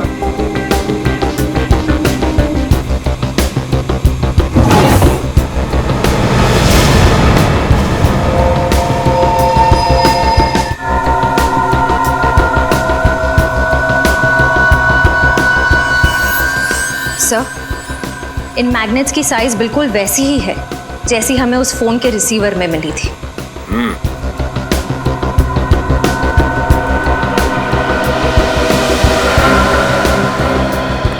ये मैग्नेट यहाँ पे कहाँ से आया? सर मैं नहीं जानता ये मैग्नेट कहाँ से आए। मैंने पूछा ये मैग्नेट यहाँ पे कहाँ से आया था? क्या जरूर कोई ना कोई आया था? सर 2 दिन पहले मिस्टर शेखर आए थे यहाँ पे रात को ये मैग्नेट्स लेकर। तो मिस्टर शेखर अपने कैबिन में आए थे 2 दिन पहले, और वो भी रात को, और इन मैग्नेट्स को यहाँ पर रखकर चले गए। इसका मतलब जिसकी तलाश हमें है वो और कोई नहीं बल्कि शेखर ही है। नीचे करो। क्या हाल बना रखा है इसका? मर तो नहीं गई? जिंदा है सर। बच गए तुम दोनों आज। आज का दिन तुम दोनों के लिए आखिरी दिन होगा। इसमें हमारी क्या गलती है सर? गलती के बच्चे, कितने घंटे हो गए, अब तक होश में क्यों नहीं आई? पूरी बोतल क्लोरोफॉर्म की सुंगा दी क्या इसको? नहीं बॉस, चेकनाका पर जब कांस्टेबल को गोली मारी तो ये भागने लगी। पकड़ने की कोशिश की तो हाथ में काट लिया, शायद इसलिए ज्यादा क्लोरोफॉर्म सुंघा दिया। कितना बोलता है तू? अब चुप कर, जाके पानी लेके इसके मुंह पे छाड़। हाँ बॉस।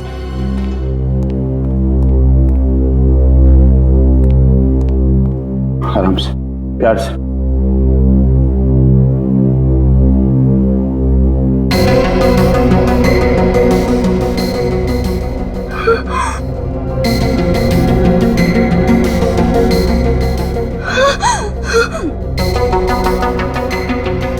शेखर, होश में आते ही पहचान लिया। सही कहा तुमने, सही मायने में आज पहचाना है तुम्हें। क्या करूं डार्लिंग, मैं मजबूर था। वो कहते हैं ना, प्यार और जंग में सब कुछ जायज है।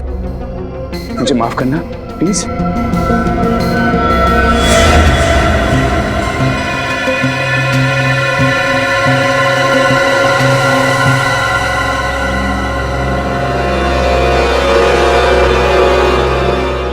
इतना बड़ा धोखा शेखर।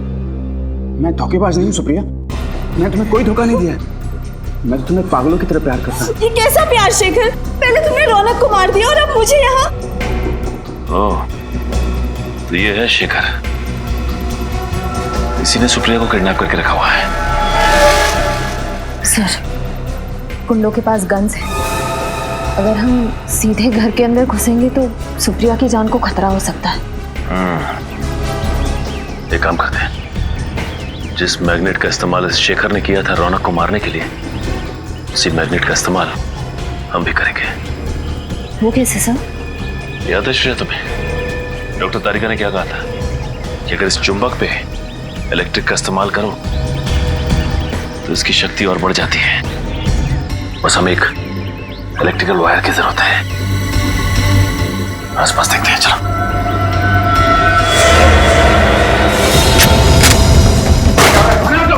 रुक! क्या हो रहा है? कौन है आप लोग? सीआईडी।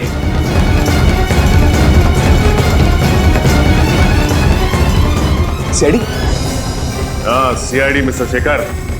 मिस्टर शेखर, जिस तरह मैग्नेट से तुमने रौनक को मारा ना, उसी तरह मैग्नेट से हमने तुम्हें अपने कब्जे में कर लिया। गलती भी नहीं भागने की। सीआईडी से कोई नहीं बच सकता।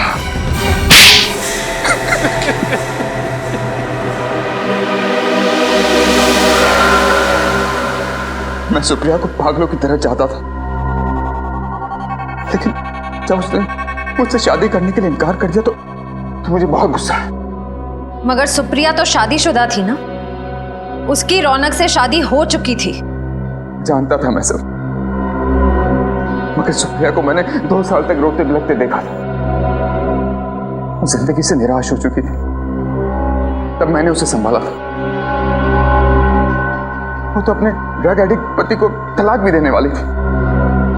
उसके बाद हम दोनों शादी करने वाले थे, मगर अचानक एक दिन अचानक रौनक ने अपने ड्रग्स लेने की आदत छोड़ दी। वो सुधर गया था और अपनी पत्नी को वापस पाने के लिए वो अपनी शादी का ऐलान करने को भी तैयार हो गया। हाँ, सुप्रिया ने रौनक को माफ कर दिया था और वो उसके पास वापस चली गई। मेरे प्यार और एहसान को भूल चुकी थी वो। मैं बहुत गिड़गिड़ाया, सुप्रिया को पाने की पूरी कोशिश की, लेकिन उसने मुझसे कहा कि वो रौनक से बहुत प्यार करती और वो उसे छोड़कर मेरे पास कभी नहीं आएगी। और इसलिए तुमने रौनक का खून कर दिया और सुप्रिया से शादी करने की प्लानिंग कर ली। अगर तुम सुप्रिया को चाहते थे, उससे प्यार करते थे, तो रौनक के खून के इल्जाम में उसे फंसाया क्यों तुमने? क्योंकि मुझे लगा कि चेक नाका के ऑफिसर्स के खून के बाद सीआईडी को लगेगा कि असली खूनी सुप्रिया ही है। मैं सुप्रिया को कानून से बचाता और फिर सुप्रिया को भी लगता कि जेल जाने से अच्छा वो मेरे साथ अंडरग्राउंड हो जाए और फिर सारी जिंदगी वो मेरे एहसानों के तले दबी रहती। शर्म आनी चाहिए तुम। सच्चा प्यार वो होता है जिसमें लोग एक दूसरे के लिए बलिदान देते हैं, लेकिन तुमने सुप्रिया को पाने के लिए उसके पति का खून कर दिया। अब कानून इस जुर्म के लिए तुम्हें सिर्फ और सिर्फ फांसी देगा।